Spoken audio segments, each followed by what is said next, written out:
The village lay nestled between rolling hills and a winding river, its thatched huts clustered together like watchful eyes beneath the wide African sky.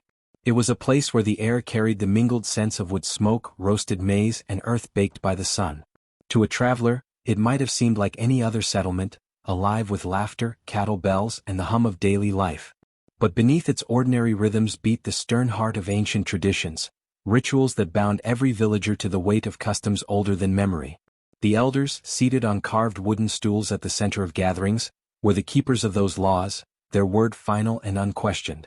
For generations they had preserved the same practices, some wise, others cruel, insisting that these rites kept balance between the living and the spirits. No one dared defy them openly for fear of exile, disgrace, or worse, the unseen wrath of ancestral forces.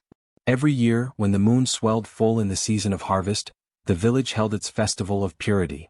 What should have been a celebration of abundance and renewal was instead a spectacle of pain, a stage on which young women were made to prove themselves through trials devised by the elders.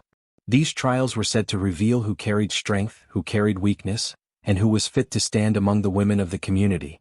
The drums would beat, the flutes would call, and the people would gather in a wide circle, their voices thick with anticipation. Children perched on their fathers' shoulders, mothers clutched their babies tightly, and the young girls, trembling with dread, stood waiting for their names to be called. The festival had always been cloaked in the language of purity, but in truth, it was often cruelty dressed as tradition. It was not uncommon for a girl to be told to carry baskets heavier than her frame, to plunge her hands into stinging nettles, or to walk across hot coals while keeping her eyes fixed ahead. Those who faltered became subjects of mockery, their families shamed, their futures dimmed. Those who endured were praised, yet the scars they bore lingered long after the cheers faded. Still, the villagers accepted it as the way of things, convinced that the gods demanded proof of endurance before granting blessings of fertility, prosperity, or long life. And so, the festival returned each year like the changing of the seasons, dreaded and awaited all the same. Among the villagers lived a girl named Naima. She was slender, with skin the color of deep bronze and eyes that seemed to hold more questions than words. Naima was not one to chatter idly with the other girls by the riverbank, nor did she seek to impress the young men who boasted of their strength. Instead, she moved quietly through her days, helping her grandmother in the fields, tending to goats, and weaving baskets with hands both patient and precise. Yet though she appeared soft-spoken, a fire lived in her spirit, one that showed itself in the way she held her head high even when whispers followed her. Her mother had passed on when she was very young, leaving her with only fragments of lullabies and faint memories of gentle hands. Still, people said she had inherited her mother's strength, a kind of inner light that set her apart even when she tried to hide it. Some admired her resilience, others resented it. For in a village where conformity was survival, a girl who carried quiet defiance could easily become a target. And as the festival approached, the eyes of rivals and elders alike began to linger on Naima, weighing her not just as another participant but as someone who might challenge the very expectations set upon her. On the eve of the festival, the drums echoed late into the night as the villagers prepared for the trials. Fires burned bright, their flames licking the dark, while the elders met beneath the sacred baobab tree, discussing which girl would face which test. Their voices were low and firm, their words carrying the finality of law. They believed themselves the guardians of tradition, chosen to protect the boundary between the world of men and the unseen. They were feared, respected, and sometimes secretly hated but never questioned aloud. Among them, whispers of Naima's name stirred. She was strong-willed, they said, though she carried herself with humility. Perhaps the festival would reveal whether her strength was blessing or burden. The air seemed heavy that night, as if the earth itself waited to witness what would unfold. Mothers soothed restless daughters, fathers sharpened blades for the morning feast, and children drifted to sleep dreaming of songs and drums. But Naima lay awake, her gaze fixed on the roof of her hut, her heart steady even as uncertainty pressed in around her. For though she was only a girl in the eyes of many, in her own spirit she carried the weight of something greater, the quiet conviction that no matter what trial awaited her, she would meet it with unflinching resolve. The days leading up to the festival were always tense, but this year tension ran deeper than usual. Among the young women of the village, Naima's presence had become a thorn that pricked their pride. They saw how, without even trying, she carried a grace that made her stand apart. When she walked to the river, her steps were light, her posture straight, and even the elders seemed to notice her quiet dignity. Some of the girls painted their faces brighter, adorned their hair with shells and beads, and practiced elaborate dances late into the night, but still, whispers often drifted back to Naima. "She doesn't even try, yet people look at her," one muttered. Another added bitterly, "If she dances, all eyes will turn from us to her." Jealousy grew like weeds in their hearts. It wasn't just her beauty, though she was striking in her simplicity, it was something deeper, an aura they could neither copy nor crush. When the moonlight caught her face, it seemed to glow. When she moved, her steps carried a rhythm that felt older than the drums themselves. For the rivals, this was intolerable. They feared that when the ceremonial dance came, she would shine brighter than all of them, and in a village where marriage, honor, and respect were tied to such displays, they could not allow her to overshadow them. Late one evening, 3 of the girls gathered near the edge of the fields, their voices sharp as the cicadas hummed around them. "If she dances like we all know she will, the men will forget us," hissed Ebony, whose pride was as tall as her braided crown. "They will speak only of Naima, and we will be left in her shadow." The second, Lami, kicked at the dirt, her jaw clenched. "The elders must see she is not so special. If her spirit is broken, they will finally stop praising her." The third, Sefu's daughter Malika, lowered her voice with a cunning smile. "Then we must give the elders reason to test her. A test so cruel she cannot possibly succeed." The idea sent a thrill through them, though guilt tugged faintly at the edges of their minds. But jealousy drowned out hesitation, and soon they whispered together, weaving a plan. They knew the elders thrived on harshness, believing pain refined purity, and they also knew the elders had grown wary of Naima's quiet strength. If they presented her as someone who needed to be humbled, the elders would listen. After all, nothing pleased them more than a spectacle that reminded the village of their absolute power. The girls approached the council under the guise of concern. They bowed low before the circle of elders seated beneath the ancient baobab, their faces lit by the glow of torches. "Great ones," Ebony began, her voice honeyed, "we come not for ourselves but for the honor of the festival." The elders leaned in, intrigued. "There is a girl," Lami continued, "who walks as though she is already chosen by the spirits, as though trials mean nothing to her. If she passes too easily, what lesson will that teach the others? Surely the gods demand that she be tested with something beyond the ordinary." The oldest elder stroked his beard, his eyes narrowing. "And who is this girl you speak of?" Malika's lips curved slightly as she whispered the name, Naima. A murmur rippled through the council. They had indeed noticed her, the way she held herself with quiet defiance, the way villagers' eyes followed her. Perhaps it was true. Perhaps she needed to be tested in a way that stripped away such confidence. "What trial do you propose?" another elder asked, his tone half curious, half suspicious.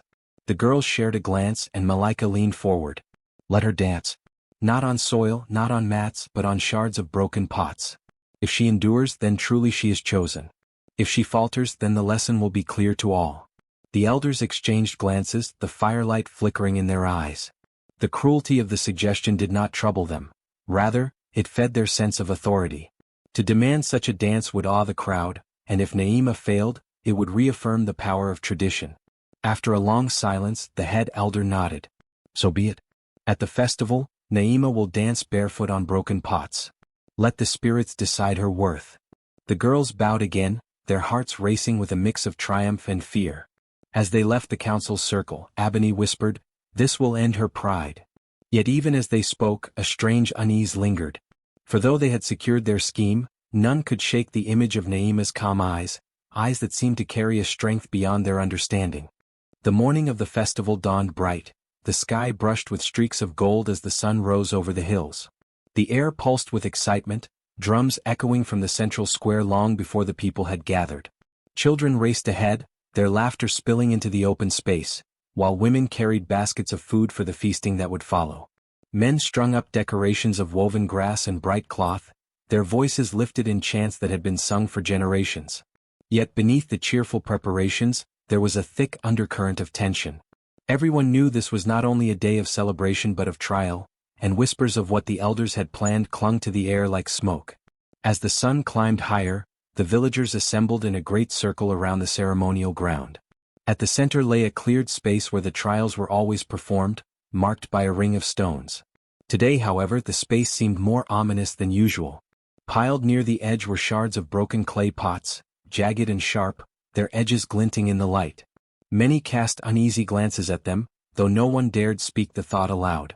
The elders arrived with measured steps, draped in robes dyed deep red and brown, their walking sticks striking the ground in rhythm with the drums. They took their places beneath the sacred baobab tree, their faces solemn, their presence commanding silence. When the drumming stopped, the head elder rose, his voice carrying across the hushed crowd. "People of the village," he began, "today we honor the gods with our festival of purity. Today we see which among our daughters carries the strength to walk with dignity into womanhood." He paused, letting the weight of his words settle, then lifted his hand toward the shards gleaming on the ground. "This year the spirits demand a trial unlike any before. One among you will dance barefoot upon these broken pots, and in her endurance, we shall see whether she is truly blessed or only proud." A murmur spread through the crowd, sharp and startled. Eyes widened, mouths fell open, and hands flew to lips in disbelief.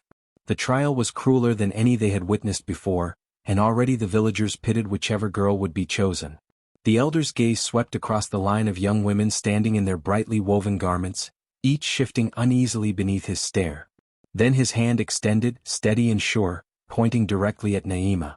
"You," he said, his voice ringing like a verdict. "Naima, daughter of Ao, you will dance for us today. You will prove whether the spirits favor you or not." Gasps rippled through the gathering, followed by heavy silence. Mothers shook their heads, some covering their children's eyes as though to shield them from what was to come. Old women muttered prayers under their breath. A few villagers dared to whisper, "She will be torn apart," while others murmured, "Why her? She is so young, so untested." The pity was genuine, yet it was laced with resignation. No one could question the elder's decree. At the edge of the circle, Naima's rivals exchanged triumphant smiles.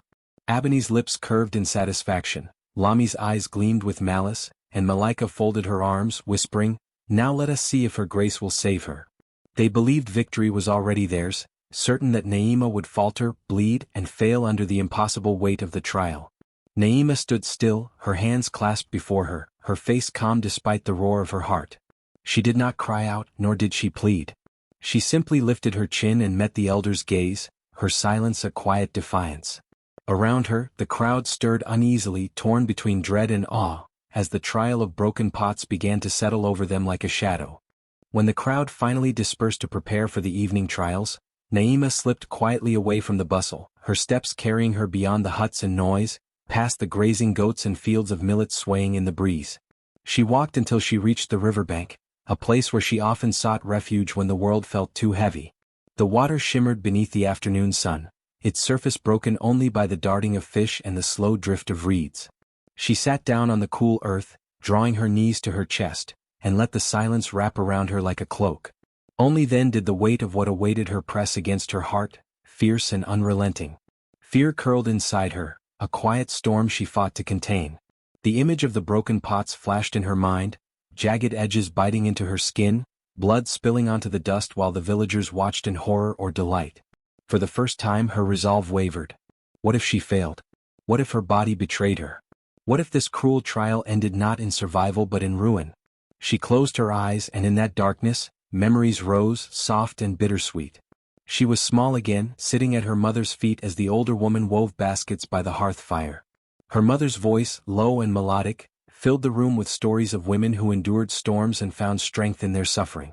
"Listen, my daughter," her mother had said, pausing to place a hand on her hair, "the world will try to break you in ways you cannot imagine. But inside every trial there is hidden power. Pain is a teacher, light is born from darkness, and those who carry courage in silence often shine the brightest." Naima had not fully understood then, but now, those words returned like a guiding flame. Another memory flickered, her mother walking with her at twilight, pointing to the stars above. "Each one," she whispered, "was once a flame buried deep. They shine because they refuse to be swallowed by the night. You too must be like the stars, Naima. Even if the night presses close, let your light be unshaken." Her mother's laughter, her gentle strength, her unwavering faith, all of it swelled in Naima's chest until her eyes brimmed with tears. She wiped them away and rose slowly, walking to the edge of the river where the water lapped gently at her toes. She bent down, cupped the cool water in her hands and let it slip through her fingers. Then she lifted her face toward the sky, whispering a prayer carried by trembling lips. "Spirits of my ancestors, Mother who watches over me, give me strength. Do not let fear undo me. If I must bleed, let it be with dignity. If I must fall, let it be with honor. But if there is light within me, let it rise now." The river's current seemed to quicken, a hush falling over the reeds as though the world had heard her plea. The wind stirred, carrying the faintest echo of her mother's voice, gentle but firm. "You are not alone." Naima pressed her hand to her chest, inhaling deeply, and though the trial ahead still loomed like a mountain, a spark had been rekindled within her. She would face the broken pots not with despair, but with the quiet strength her mother had always believed she carried. The sun had begun its slow descent when the villagers gathered once more in the great circle.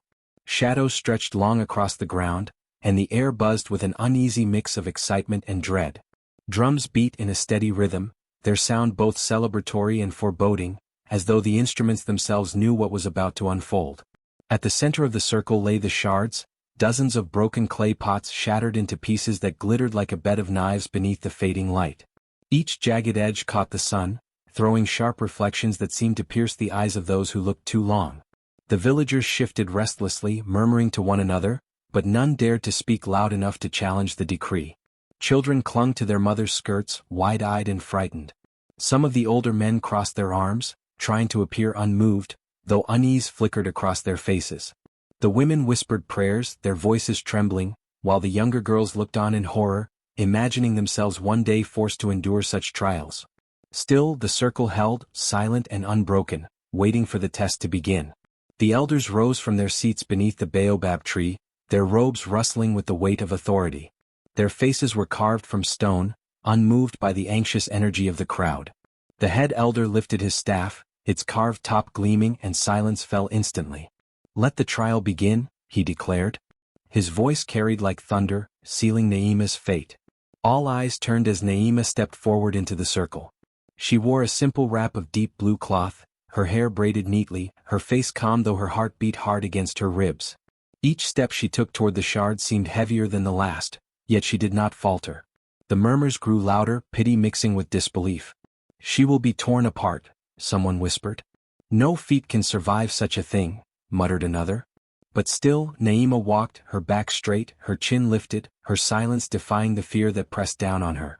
At the edge of the circle, Abani smirked, folding her arms in satisfaction. Lami leaned toward her with a cruel grin. "Watch her bleed," she whispered. Malika's eyes gleamed with malice, her lips curling as if she could already taste victory. To them, the trial was entertainment, proof that their scheme had succeeded. Naima paused before the bed of shards, the drums ceasing in sudden stillness. For a breath, the world seemed to hold itself in suspension. Her bare feet hovered just above the glittering edges, her body taut with tension. She could feel the eyes of the entire village on her, their pity, their doubt, their silent prayers and their whispered curses. Closing her eyes for a moment, she inhaled deeply, remembering the river's cool touch, her mother's voice, the prayer she had whispered to the ancestors. Then she stepped forward. The first shard pressed against her soul, its sharpness undeniable. The crowd gasped as one, a collective intake of breath that echoed like a single cry. A child whimpered, burying his face in his mother's skirt. Another woman shook her head, whispering, "She will not last." Naima's foot trembled, every instinct urging her to recoil, to step back into safety. But she did not. She shifted her weight, allowing her other foot to follow, and now both feet stood on the shards, delicate skin against unforgiving edges. Gasps rippled through the crowd, louder this time, accompanied by cries of horror. Abani's smirk widened, certain blood would spill at any moment. Lami leaned forward eagerly, her eyes fixed on Naima's feet. Malika's breath quickened, a hand pressed to her chest in anticipation.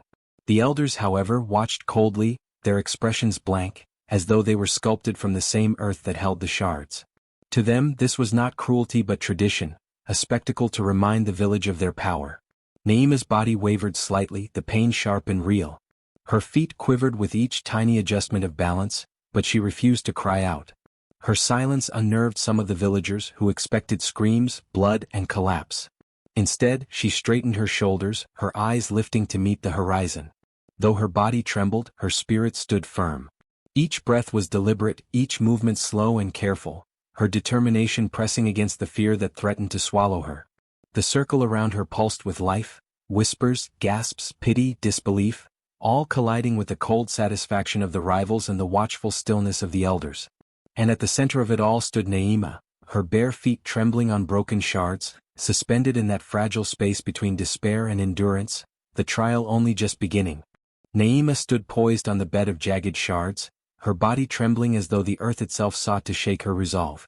The edges pressed cruelly into her skin, sharp and unyielding, yet she did not retreat. The crowd leaned forward, holding its breath, expecting the first cry of pain, the first beat of blood. Instead, silence stretched across the circle, heavy and expectant. The drums had ceased, the air itself seemed to wait, and Naima closed her eyes, breathing deep as though calling something unseen to her side. Then she moved. Her first step was cautious, a shift of weight that brought the shards beneath her foot into sudden shimmer. A faint glow flickered there, so subtle that at first many thought it a trick of the sun. But when she placed her other foot forward, another shard glowed softly, like an ember stirred to life. A ripple of astonishment passed through the crowd, the gasp of hundreds rising together. Mothers clutched their children tighter, men frowned in disbelief, and even the elders leaned slightly forward, their eyes narrowing at what they beheld. Naima moved again, and this time the shards beneath her feet lit more brightly as if responding to her rhythm. Each step brought not blood but light, soft, golden and alive, spilling across the broken edges until the ground itself seemed to shimmer. It was as though the sharpness melted into brilliance, as though the earth refused to wound her. The rivals, who had leaned forward eagerly for her downfall, froze with their smiles faltering.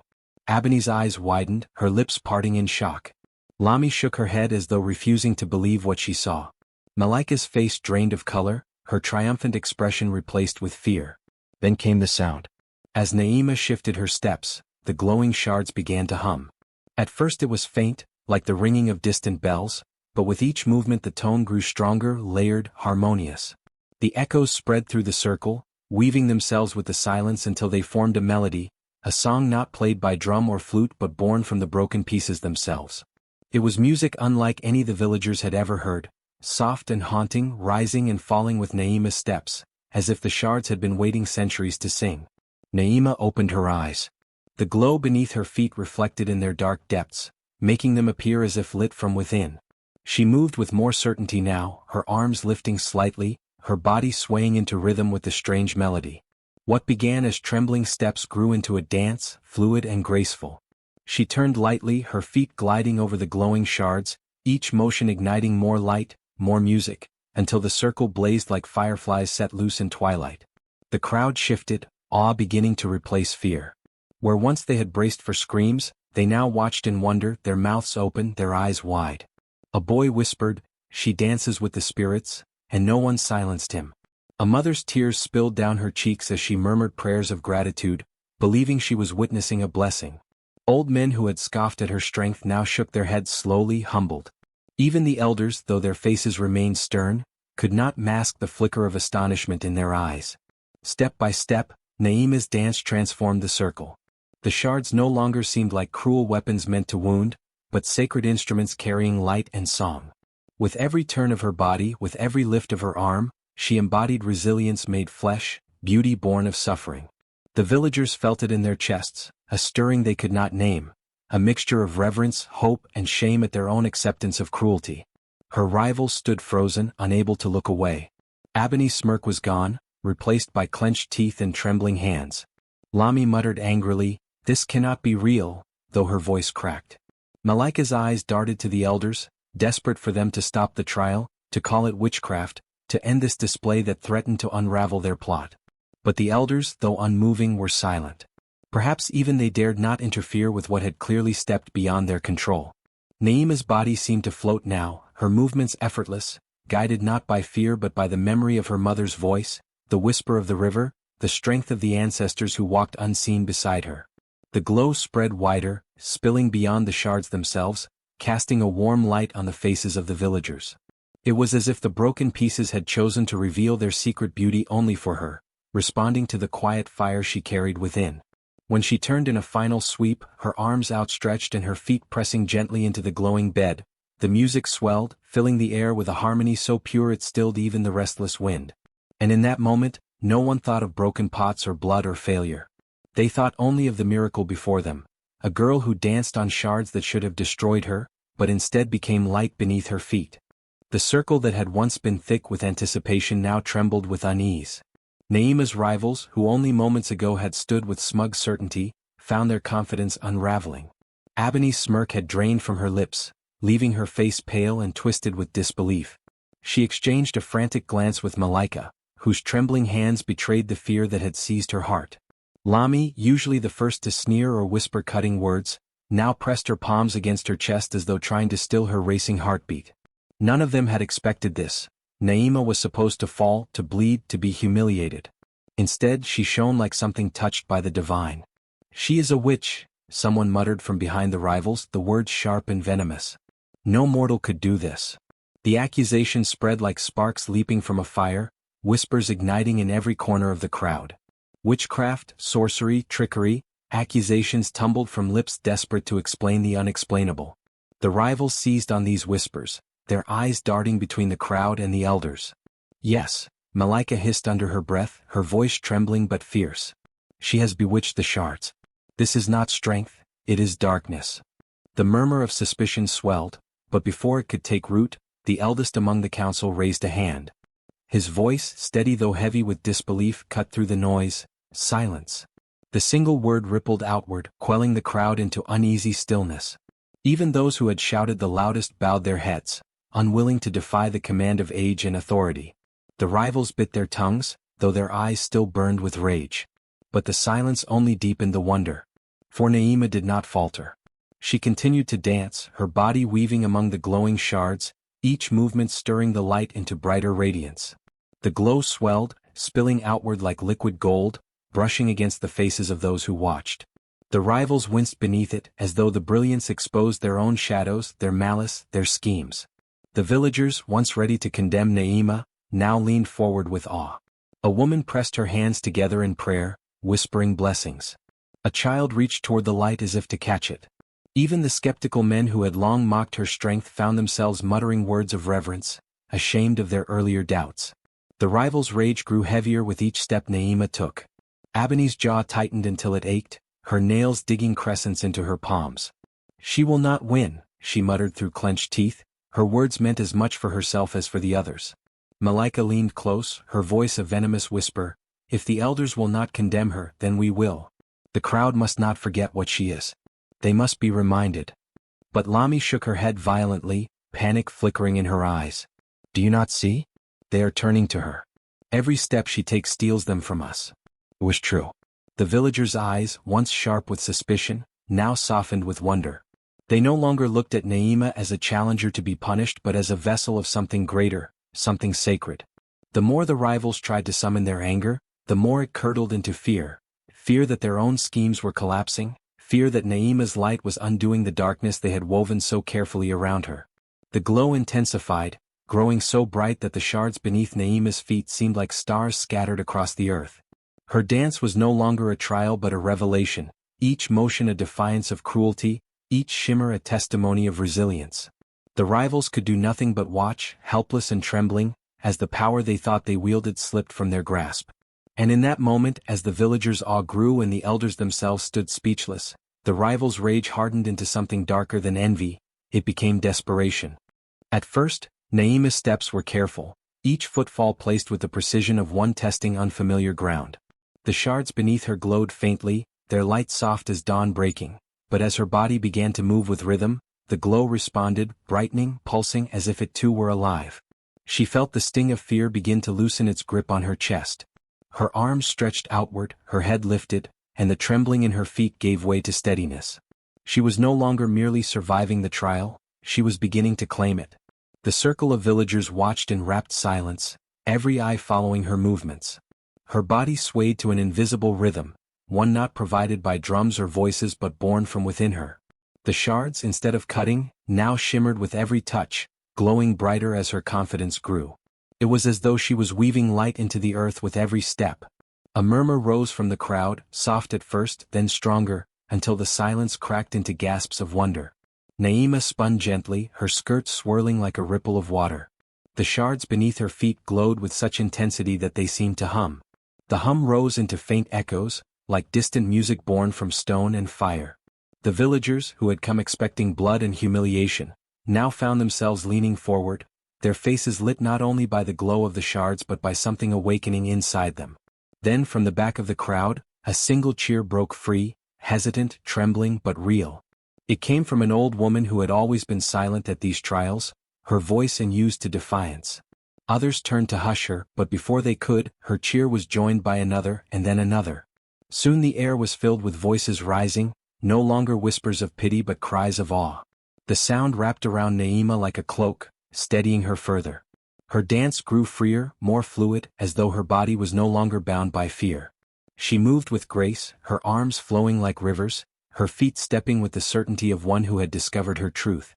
The light followed her, brighter, bolder, spilling beyond the circle of shards, casting long shadows across the earth. The villagers' eyes widened, not with fear but with something deeper, hope. For years, they had endured the cruelty of traditions that broke more spirits than they built. They had watched young women falter under impossible trials, their pain turned into a spectacle for others' pride. Yet here in Naima's movements they saw something shift. She was not merely surviving what had been meant to destroy her, she was transforming it, turning pain into beauty, cruelty into light, despair into freedom. Mothers clasped their children tighter, whispering that perhaps things could be different. Fathers who had cheered for cruelty now felt their throats tighten with shame. The younger ones, eyes wide and unblinking, watched Naima as though she were teaching them a new language, one of resilience, one of possibility. Naima felt it too. The weight of the shards had vanished. Where there should have been cuts, there was warmth. Where there should have been fear, there was release. Her heart pounded not from terror but from exhilaration. Her mother's words echoed in her chest, and for the first time she truly understood them. Light is born from darkness. With every step she was proving it true. The villagers' cheers swelled into thunder, filling the air with energy that seemed to lift her higher. She leaped lightly, her feet striking the glowing shards with a brilliance that scattered into sparks of gold. The shards answered her with music-like tones, as though the earth itself was celebrating her defiance. And in that moment the trial ceased to be a trial. It became a dance of liberation. Hope, long buried under fear and obedience, stirred in every heart. They no longer saw a girl on broken pots. They saw a woman who had taken cruelty and made it powerless. They saw a future that did not have to bleed. And in their eyes, Naima's dance became more than survival. It became a promise. When at last Naima slowed her steps, the glowing shards dimmed to a steady radiance, holding their light as though unwilling to fade. She stood in the center of the circle, her chest rising and falling with breath, her face flushed but serene. The crowd had fallen silent, their cheers replaced by an expectant hush. Something deeper than spectacle hung in the air, something sacred. Then, as the last echo of her dance faded, the glow from the shards shifted. It swelled upward in a soft shimmer, rising like mist, and within the light, shapes began to take form. Gasps rippled through the villagers. Figures, half shadow and half radiance, emerged from the glow, their outlines wavering like flames in the wind. The elders stepped back in awe, some clutching their staffs, others bowing their heads. Children hid their faces against their mothers, while the mothers themselves stared with wide, trembling eyes. The air was thick with reverence and fear. Naima, standing at the center, felt no fear. Instead, her heart surged with a familiarity she could not explain. One of the glowing figures moved closer, its shape slowly sharpening into the form of a woman with kind eyes and a presence that radiated warmth. Naima's breath caught in her throat. Though blurred by the veil of the spirit world, she knew that face. It was her mother. Tears welled in Naima's eyes as the spirit reached a hand toward her. No words were spoken, yet the message filled her heart as clearly as if whispered directly into her ear. Child of my blood, I have never left you. The light you carry is the blessing of our line. You are the vessel through which pain becomes light, through which cruelty is undone. The other spirits surrounded her now, ancestors, guardians of old, faces she did not know but felt connected to in the marrow of her bones. Their presence filled the air with warmth, with the sound of something like music carried on the wind. The villagers, who had come to watch her fall, now knelt to the ground, overcome by what they saw. Even the rivals lowered their gazes, their envy paling before the weight of the unseen. Naima's mother's spirit continued, her voice clear now in the hearts of all who watched. This trial was never meant to destroy her. It was meant to awaken her. What the world lays in shards beneath her feet, she transforms into paths of light. Where there is despair, she will bring hope. Where there is cruelty, she will bring strength. This is her gift, and it flows through her bloodline. The villagers trembled, listening as though the earth itself spoke. Many wept openly, ashamed of their silence in the face of so many years of cruelty. Others bowed deeper, pressing their foreheads to the ground. Even the elders who had set the trial now shook, their power diminished before the undeniable truth of the spirits. Naima raised her hands slowly as though lifted by the glow around her. She did not speak, but the light seemed to answer for her. The shards beneath her pulsed one last time, scattering sparks that rose into the air like fireflies, vanishing into the twilight sky. In their wake, the spirits began to fade, their forms dissolving into the shimmer. Her mother lingered the longest, her gaze holding Naima's with love unbroken by death. Then she too melted into the glow, leaving only warmth in Naima's chest and a strength she had never known she carried. The silence that followed was immense, heavy with the sacredness of what had been revealed. The villagers understood now. Naima was not cursed, not a witch, not a victim. She was chosen, marked by the gift of turning pain into light. And from that day forward, nothing in the village could remain the same. The glow of the shards slowly dimmed until only the faint sparkle of dust remained, scattered like fallen stars across the earth. Naima stood in the center of the circle, her face calm, her body still, while all around her the weight of silence pressed upon the village. The elders, who had once declared the cruel trial with cold certainty, could no longer lift their eyes to meet hers. Their staffs felt heavy in their hands, their authority hollow in the face of what had been revealed. One by one their heads bowed, not in command but in shame. The villagers watched with wide, searching eyes, their voices breaking into murmurs that carried across the circle. The cruelty of their traditions had never been questioned before, for fear bound their tongues and habit blinded their hearts. But now the truth had been laid bare, illuminated by Naima's light and the voices of the spirits. "This is not purity," someone whispered. "This is punishment." Another muttered, "We have been wrong to let them suffer." The murmurs grew stronger, a tide swelling with each word, until the air buzzed with the sound of a people waking from a long, harsh sleep. Mothers clutched their daughters tightly, pressing them close as though to shield them from all the pain that had been inflicted in the name of tradition. Tears streaked their cheeks as they whispered promises into small ears. "Never again. You will not bleed as we bled. You will not be broken as we were broken." Their daughters, wide-eyed, leaned into the embrace, unsure yet filled with relief. Fathers stood stiffly, their faces grim, shame tightening their jaws as they realized the role they had played in enforcing cruelty they now wished to undo. Even those who had once cheered for the spectacle now looked away, unable to bear the memory of their laughter when others had fallen. Their voices faltered as guilt took root, yet within that guilt there stirred something new, resolve. The villagers began to murmur not of trials but of change. "The time has come to end this," an elder woman said, her voice breaking but strong. "No more shards. No more blood." The words spread quickly, carried from one mouth to another until they wove themselves into a chorus.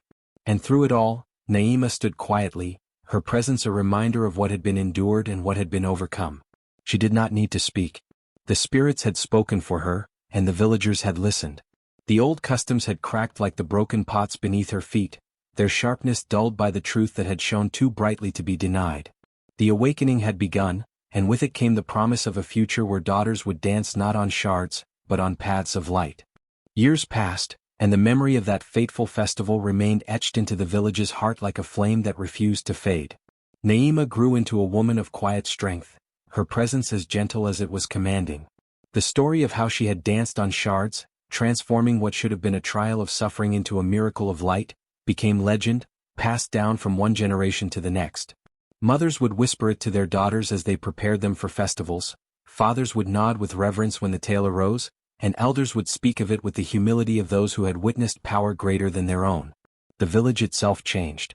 The cruel rituals that had once marked each festival were abandoned, replaced by celebrations that honored courage, creativity, and the spirit of community.